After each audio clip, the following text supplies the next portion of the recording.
నమస్తే అండి అందరికీ. Welcome to my channel MB kitchen. ఈరోజు నేను మటన్ కీమా కబాబ్ చేస్తున్నానండి. జ్యూసీగా భలే ఉంటుంది ఇది. అసలు ఏదైనా పండు తినేటప్పుడు మాగిండేది చాలా బాగా మాగిండే పండు తినేటప్పుడు ఎంత సాఫ్ట్గా ఉంటుంది. అలాగే జారమింగేస్తాం కదా అలాగుంటుంది అనమాట. ఇది కూడా అంత జ్యూసీగా. ఇది చాలా ఈజీ కూడా చేసుకోవడము. మ్యారినేషన్ కోసం టైం పడుతుంది అంతేగాని చేసుకోవడం చాలా ఈజీ. ఇక్కడ వచ్చేసి నేను 3/4 కేజీ మటన్ తీసుకున్నాను. మటన్ కొట్టే వాళ్ళకి చెప్పామంటే కీమా చాలా సాఫ్ట్గా ఉండాలనేసి వాళ్ళే కొట్టిస్తారు. 30% ఫ్యాట్ ఉండాలి, 70% మటన్ ఉండాలి. అలాగా ఫ్యాట్ ఉండాలన్నమాట. అప్పుడు కీమా సాఫ్ట్గా వస్తుందన్నమాట.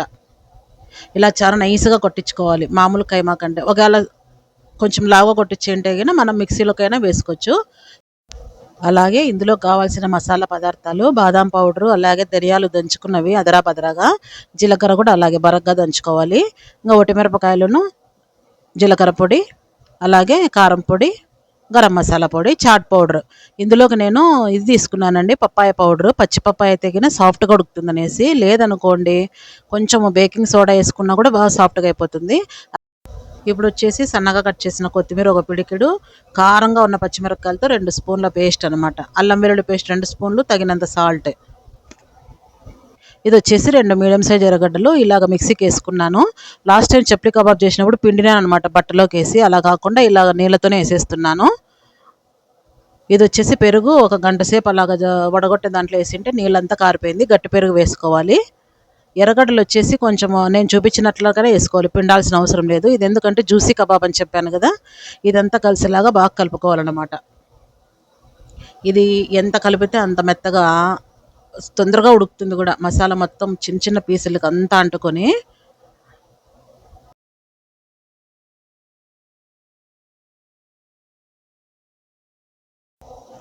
ఇప్పుడు వచ్చేసి 2 స్పూన్లంత గోధుమ పిండి, లేదంటే సద్దపిండి కానీ శనగపిండి కానీ ఏదన్నా వేసుకోవచ్చు. ఇలా ఎందుకు వేస్తున్నానంటే ఈ కైమా ఉంట చుడతాం కదా, అది చీలిపోకుండా నీట్గా షేప్ ఉంటుందన్నమాట, గుండుగా వస్తుందన్నమాట ఇలా పిండి వేయడం వల్ల. ఇక్కడ వచ్చేసి ఇలాగంతా పిసుకుతూనే ఉండాలండి ఎంతసేపు. కనీసం అంటే ఒక 15 నిమిషాలు నాన్ స్టాప్గా పిసికి పెట్టాను. ఇలా కలుపుకున్నాక ఫ్రిడ్జ్లో పెట్టేశాను ఒక 2 అవర్స్. అప్పుడైనా 2 అవర్స్ తర్వాతనే చేసుకోవచ్చు, లేదంటే ఎప్పుడు ఎంత కావాలో అంత చేసుకుంటూ మళ్ళీ మిగతాది ఫ్రిడ్జ్లో పెట్టుకోవచ్చు. ఇలాగ మళ్ళీ 2 అవర్స్ తర్వాత నేను తీసి మళ్ళీ పిసికాను ఒక 10 మినిట్స్. ఇప్పుడు చేతులు తడి చేసుకొని కొంచెం ఒక చీనాకాయంత ముద్ద తీసుకొని బాగా కొంచెం వెడల్పుగా తట్టేసుకొని, మరీ పతలా కాకోకుండా కొంచెం లావుగా. నేను లాస్ట్ టైం చప్లీ కబాబ్ చేశాను కదా, అది చాలా పలుసగా చేశాను. ఇది అంత కాదు, ఇది కొంచెం ఆ మాత్రం అనమాట. అన్నీ అలాగ చేసుకుంటున్నాను. తడి చేసుకుంటే కినా అతుక్కోదు అనేసి.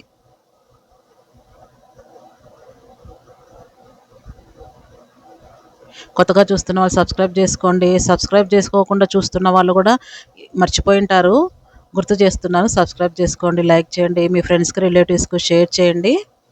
మంచి మంచి రెసిపీస్తో వస్తుంటాను, కొంచెం లేట్ అయినా కూడా. ఇలాగనమాట బాల్ అంతా తీసుకొని చిన్న బాల్ అంతా అలాగంతా వెడల్పుగా చేసుకొని ప్యాన్ పెట్టేసుకొని, దీనికి ఏమి ఎక్కువ పట్టదు ఆయిల్, షాలో ఫ్రై అనమాట. ఒక 3 చెంచాలు అంతా వేసేసుకుంటున్నాను. ఫస్ట్ కొంచెం సిమ్లో పెట్టుకోవాలి స్టవ్ అనేది, ఎక్కువ హైలో పెట్టేయకూడదు, ఎందుకంటే పైన మాడిపోతుంది, లోపల దాకా ఉడకదు. ఇలాగ సిమ్లో పెట్టుకుంటూ అలాగ అన్నీ పెట్టేసుకున్నాక మరి కొంచెం అలా మంట పెట్టుకొని మళ్ళీ కొంచెం అలా ఎక్కించుకుంటూ తక్కించుకుంటూ. ఇప్పుడే టర్న్ చేసుకోకూడదండి, ఎంత బిర్యానీ తిప్పేసామంటే గిన చీలిపోతాయి.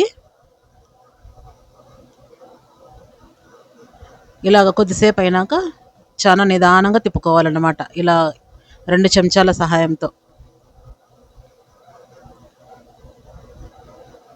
తిప్పేటప్పుడు మాత్రం మంట తగ్గించుకోండి. ఇలాగన్నీ తిప్పుకున్నాక మరి ఇప్పుడు వెంటనే తిప్పుకోకుండా సెకండ్ టైం కూడా మళ్ళీ కొద్దిసేపు అయినాక తిప్పుకోవాలి. అటు ఇటు తిప్పుకుంటూ బాగా స్లోగా కాల్చుకుంటే కన్నా లోపల దాకా మెత్తగా ఉడికి జ్యూసీగా ఉంటుందన్నమాట కబాబ్ అనేది. ఇది రోటీస్లోకి చాలా బాగుంటుందండి. ఒట్టిది కూడా తినొచ్చు, గ్రీన్ చట్నీ పక్కన పెట్టేసుకొని, లేదంటే చపాతీ చేసుకుని రోల్లాగా చుట్టుకొని జర్నీస్కి కూడా బాగుంటుంది ఇది. ఇందులో మనం ఇంకా ఎక్కువ కారం వెళ్ళేది కాబట్టి చిన్నపిల్లలు హాయిగా తినేస్తారు. పళ్ళు నమలేని వాళ్ళు కూడా, ఇబ్బంది పడుతున్న వాళ్ళు కూడా చాలా ఈజీగా నమలేస్తారు అనమాట. జారమింగా వేయచ్చు, అంత స్మూత్గా ఉంటుంది. ఇది బాగా ఎర్రగా కాల్చుకున్నాక పక్కకు తీసేసుకుంటున్నాను. ఇంకా నెక్స్ట్ కూడా మిగతావన్నీ ఇలాగే 1 బై 1 వేసుకుంటున్నాను. సేమ్ ఇవి కూడా అంతేనండి, అంత బిర్యానీ తిప్పేకోకుండా కొద్దిసేపు అయినాక అటు ఇటు తిరిగేసుకుంటూ ఎర్రగా కాల్చేసుకోవడమే.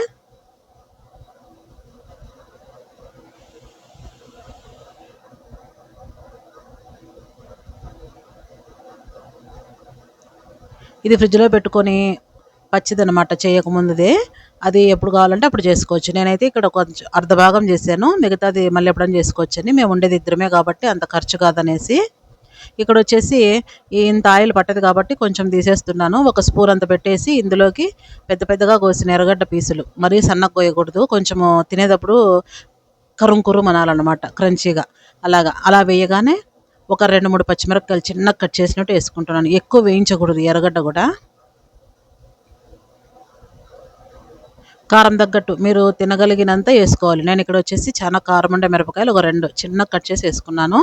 ఇందులోకి 2 ఎర్ర టమోటాలు ఇట్లా చక్రాల్లాగా కోసుకోవాలి. ఇవి కూడా లావు లావుగా ఉండాలన్నమాట. వేయగానే మరి అంత మెత్తగా అవ్వకూడదు. ఇందులోకి వచ్చేసి మయో, ఇది ఇంట్లో చేసిందేనండి. ఇది ఒక 2 స్పూన్లు వేసుకుంటున్నాను. అలాగే ఫ్రెష్ క్రీమ్, అది కూడా ఒక 2 స్పూన్లు వేసుకుంటున్నాను. ఇదంతా వేసి బాగా అంతా కలిసేలా కలిపెట్టుకోవాలి. ఇలా కలుపుకోగానే మనం ఇందాక వేయించి పెట్టుకున్న కబాబులు ఇందులోకి వేసేసుకోవాలి. ఇవి ఇరిగిపోకుండా నిదానంగా అటు ఇటు అంత కలిసేలాగా కలుపుకోవాలి. చాలా స్లోగా తిప్పుకోవాలండి, ఎందుకంటే విరిగిపోతాయి అన్నమాట. సిమ్లో పెట్టుకొని మంట. ఇప్పుడు వచ్చేసి కొంచెం మనకు జ్యూసీ కావాలని చెప్పాను కదా, ఒక 3 స్పూన్లంత వాటర్ వేస్తున్నాను. ఇలా వేసాక ఎక్కువసేపు ఉంచకూడదండి.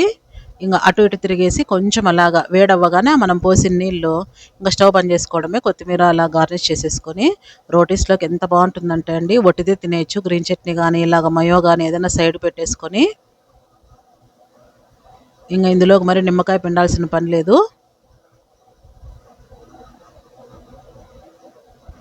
ఎందుకంటే టమోటాలతో పుల్లగా, ఆ ఎర్రగడ్డ క్రంచీగా భలే టేస్ట్ ఉంటుందండి. అక్కడక్కడ పచ్చిమిరపకాయలు తగులుతూ ఉంటాయి.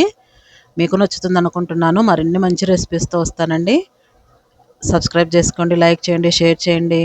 Thanks for watching.